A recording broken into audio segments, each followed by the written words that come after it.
Hey everybody, and welcome again to Ancient Ways for Modern Days. Hey, thanks for joining me today as we continue to look at Jesus' words, his prayer in John chapter 17. Now, the last couple days we've been looking at Jesus' prayer for not just the disciples that are with him, but for all of the subsequent disciples that would believe in the gospel. And we've seen his prayer, his desire that we would have unity. But we're going to see another desire today. Verse 24 has a very specific and really quite incredible, amazing desire that Jesus shares as he prays. Look at what he says here. He says, Father, I desire that they also, his disciples, and all the subsequent disciples, all of those who believe the gospel, I desire that they also, whom you have given me, may be with me where I am, to see my glory that you have given me because you loved me before the foundation of the world. Now, this is an incredible desire. This desire, it shows us when Jesus is praying, first of all, it reminds us that we are able to go to the Father with our desires and pray for things that our hearts would want. And in this, we see one of the things Jesus wants is that his disciples are with him, seeing his glory.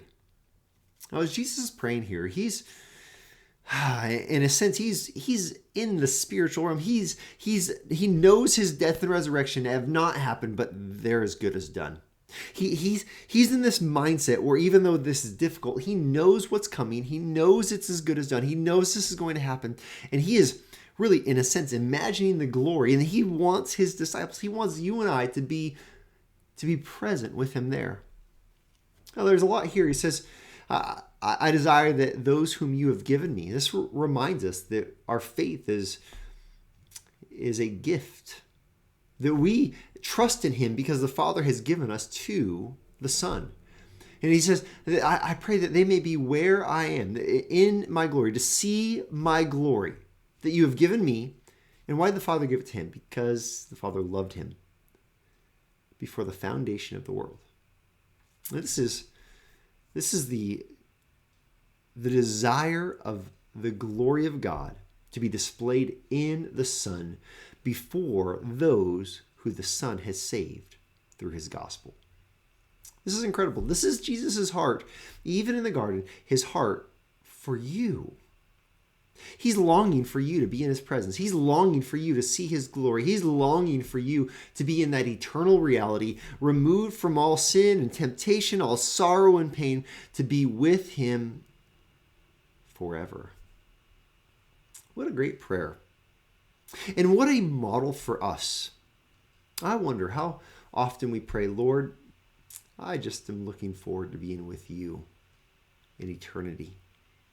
Lord, I'm looking forward to seeing your glory forevermore.